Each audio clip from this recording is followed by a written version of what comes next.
ఆ రోజంతా ఏదొచ్చినా కూడా చిన్నదైనా పెద్దదైనా ఇంటెన్స్ గా అనుభవించితే గాని అది వదలకూడదు దాన్ని.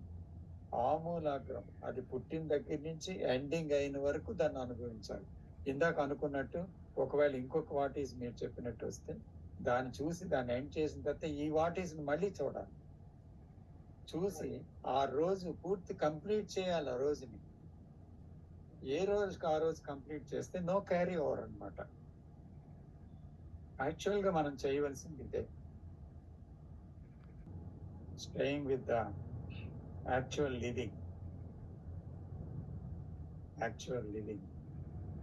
So staying with what is అంటే అక్కడ ఒక ఆదర్శం లేదు, లేదంటే ఒక నమ్మకం లేదు, లేదా ఒక భవిష్యత్తు లేదు,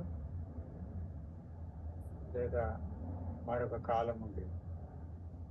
అంటే staying with what is staying in the present. So so that that eternity మనం కోరుకుని ఉంటాం కదా, అది ఇక్కడ. అంటే ఆ టైంలో ఎక్కడికక్కడ ఏం జరుగుతుంది లైఫ్ లో చూడటం, ఆ ప్రెసెంట్ లో ఉండగలగటం